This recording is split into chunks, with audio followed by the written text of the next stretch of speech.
A 90-year-old man stood up in the middle of the Tonight Show audience, and what he said next made Johnny Carson do something he had never done in 30 years of television. He cried. Not just a single tear, not just a moment of emotion. Johnny Carson, the king of late night, the man who had interviewed presidents and movie stars and never once lost his composure, broke down completely in front of millions of people. And it all started with 7 words. 7 words from a dying stranger that Johnny had spent 50 years trying to forget. The year was 1982. Studio One at NBC Burbank was packed. 300 audience members sat in their seats, ready for another night of laughter. The band played Johnny's famous theme. Ed McMahon's voice boomed across the studio. Everything was exactly as it had been for 2 decades. But Johnny thought something wrong the moment he walked out. His eyes swept across the audience, like they always did. Smiling faces, excited tourists, regular viewers who had waited months for tickets. And then he saw him. Front row, center seat. A man so old his skin looked like crumpled paper. 90 years of life carved into every line on his face. He wasn't clapping. He wasn't smiling. He was just staring at Johnny with eyes that held a secret. In his trembling hands, he clutched a folded piece of paper. Yellowed, fragile, older than most people in that room. Johnny's heart stopped. He didn't know why. He didn't recognize the face, but something deep inside him screamed that this man was about to change everything. What happened over the next 40 minutes would become the most talked about moment in Tonight Show history.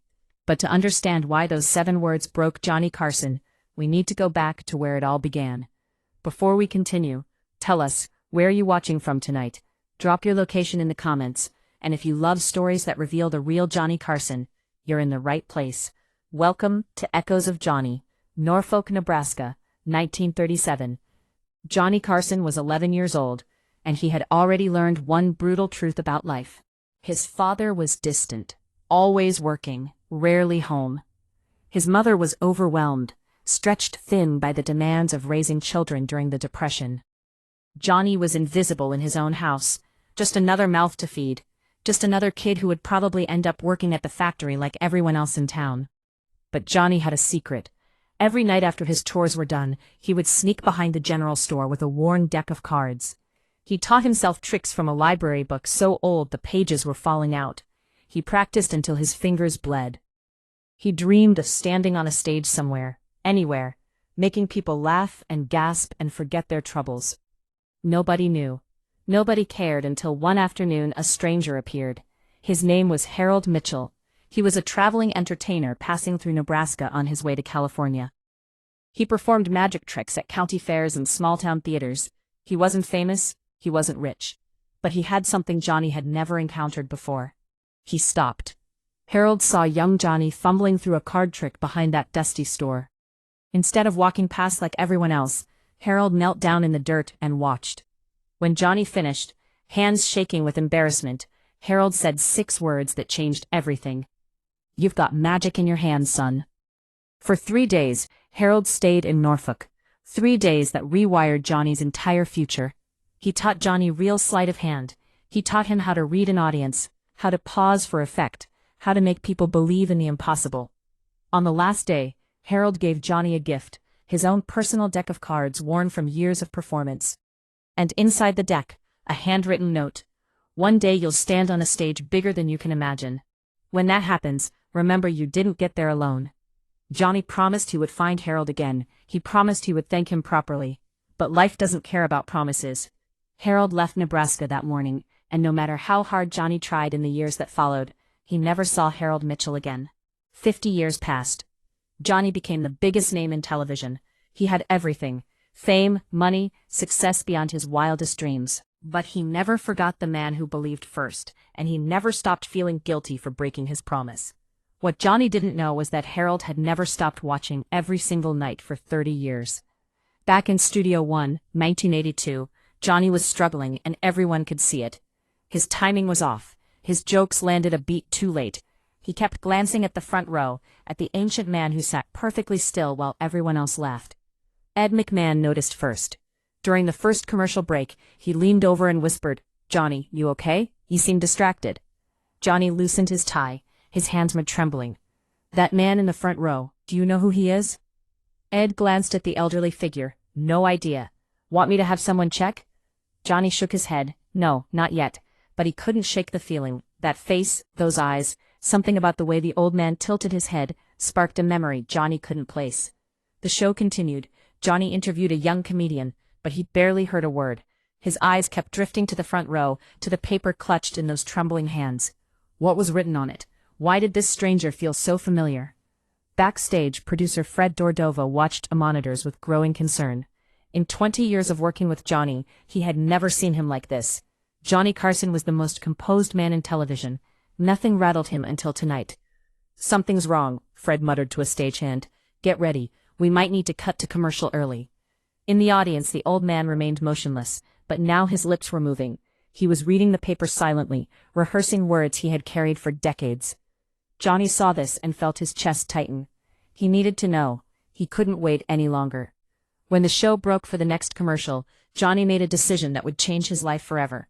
Ed, he said, his voice low and urgent, get that man backstage now. Ed hesitated. Johnny, we're back in 4 minutes. I don't care. Johnny's eyes never left the old man. I need to talk to him. I don't know why, but I need to talk to him right now. Ed nodded to security. 2 men approached the elderly figure and whispered in his ear. And for the first time all night, the old man smiled. It was a small smile. Tired, full of something that looked like 50 years of patience, finally reaching its end. He rose slowly from his seat, clutching his cane in one hand and the yellowed paper in the other. As security guided him toward the backstage area, the old man looked directly at the camera, almost as if he knew millions of people were watching. And he whispered 4 words that no microphone picked up, but Johnny read clearly on his lips. I kept my promise. The green room door opened slowly. Johnny stood in the center of the room, his heart pounding harder than it had in decades. He had interviewed presidents. He had sat across from the biggest stars in Hollywood. He had faced live television every night for 30 years without fear. But right now, his hands wouldn't stop shaking. The old man entered, guided by security. Up close, he was even more fragile than he appeared from the stage. 90 years old, skin like parchment, eyes clouded by age, but still sharp with purpose. He stopped 3 feet from Johnny and just looked at him. Neither spoke. The silence stretched for 10 seconds, 20, an eternity. Then Johnny saw it. The way the old man tilted his head, the slight curve at the corner of his mouth, a gesture burned into Johnny's memory from a dusty afternoon behind a general store in Nebraska. Harold. Johnny's voice cracked. Harold Mitchell. The old man's eyes glistened. Hello, Johnny. I wasn't sure you'd remember. Johnny's legs nearly buckled. He grabbed a chair to steady himself, his breath coming in short gasps. I looked for you, Johnny said, his voice breaking. For years I looked for you. I hired people. I searched records. I thought you were dead. Harold shook his head slowly. I didn't want to be found. Not until now. Why? Johnny's eyes were filling with tears. Why did you hide from me? His voice was soft but steady. Because I wanted to watch you become who you were meant to be, without feeling like you owed me anything. Johnny couldn't speak. The words hit him like a freight train. Harold reached into his pocket and pulled out the yellowed paper. His hands trembled as he unfolded it. Do you remember this? Johnny looked down. His breath stopped. It was his own handwriting. Faded. Childish. 50 years old. You wrote this the day I left Norfolk, Harold said. I've carried it with me every day since. Johnny took the paper with trembling fingers. He read aloud, his voice barely above a whisper. Dear Mr. Harold, thank you for teaching me magic. I promise I will find you someday, and thank you properly. You are the first person who ever believed in me. I will make you proud. Johnny, age 11. The paper shook in Johnny's hands. I broke my promise, Johnny whispered. I never found you. I never thanked you. Harold placed his weathered hand on Johnny's shoulder. You didn't break anything, son. I've watched you every single night for 30 years. Every monologue, every interview, every laugh you gave the world. Tears streamed down Johnny's face. But why now? Johnny asked. Why come now after all this time? Harold's eyes grew serious. His grip on Johnny's shoulder tightened. Because I'm dying, Johnny. The doctors gave me 3 weeks. Johnny's heart shattered. No, listen to me. Harold's voice was firm despite his frailty. I needed to see you one last time. I needed to tell you something. He cupped Johnny's face in his hands, the same hands that had taught an invisible boy how to hold a deck of cards. And he spoke 7 words that Johnny Carson would carry until his own final breath. You were always my greatest trick, Johnny Carson. Johnny collapsed into Harold's arms, sobbing like the 11-year-old boy he once was. For the first time in 50 years, he was that kid again, and Harold was still the only person who truly believed in him. 4 minutes later, Johnny Carson walked back onto the stage, but he wasn't alone. He guided Harold by the arm, helping the 90-year-old man to the chair beside his desk. The audience murmured in confusion. Ed McMoss straightened in his seat, unsure what was happening. Johnny's eyes were red. His famous composure was gone. He sat down heavily, took a breath, and looked directly into the camera. Folks, I need to do something I've never done before. This wasn't planned. This wasn't scripted. But some moments are bigger than television. The studio fell silent. Johnny turned to Harold, then back to the camera. This man sitting beside me is named Harold Mitchell. 50 years ago, when I was just a kid in Nebraska with nothing but a deck of cards and a dream, Harold was the first person who ever told me I had something special. His voice cracked. He taught me magic. He believed in me when nobody else did. And tonight, after 50 years of searching, he found me. Johnny paused, collecting himself. He also just told me he's dying. He has 3 weeks to live. Gasps rippled through the audience. A woman in the third row covered her mouth. Johnny handed the microphone to Harold. The old man's hands shook, but when he spoke, his voice carried the strength of 9 decades. I'm not good with words like Johnny, Harold began. A few nervous laughs broke the tension. But I need to say something to everyone watching tonight. He looked directly into the camera. Somewhere out there is a child who needs someone to believe in them. Maybe it's your neighbor's kid. Maybe it's a stranger. Maybe it's your own son or daughter. Harold's eyes glistened. Don't walk past them. Stop. Look them in the eye. Tell them they have something special because you might be the only person who ever does. He smiled softly. That's all I did for Johnny Carson. I stopped. I watched. I said 6 words, and look what he became. Silence. Then from somewhere in the back, a single person stood and began to clap. Another joined. Then another. 300 people giving a standing ovation to a dying man who had never wanted fame, only to see the boy he believed in one more time. Johnny pulled Harold into an embrace. The old man whispered in his ear, "Live the rest of your life with your heart open, Johnny. That's all I ask." Ed McMahon wiped his eyes. The band sat frozen. Even the cameramen were crying. This was the moment that title promised, the moment that left everyone speechless. And it was only the beginning. 3 weeks later, Harold Mitchell passed away. Johnny was there holding his hand, just like Harold had held his 50 years before. The Tonight Show had received over 40,000 letters after that broadcast. People from every corner of America wrote to Harold. Teachers who were inspired to encourage struggling students. Parents who finally told their children they believed in them. Strangers who reconnected with the mentors they had forgotten. Harold read every single one. "You see what you started?" Johnny said, holding a stack of letters at Harold's bedside. Harold smiled weakly. "I just told the truth." On his final morning, Harold gave Johnny one last gift, the same deck of cards from 1937, worn, faded, held together by memory, and inside a new note in Harold's shaky handwriting. Johnny opened it with trembling hands and read, "Dear Johnny, you kept your promise. Every night you made America laugh. You kept your promise. Now I need you to make a new one. Find a child who needs someone to believe in them. Give them these cards. Tell them what I told you. You have magic in your hands. The real trick was never the cards, Johnny.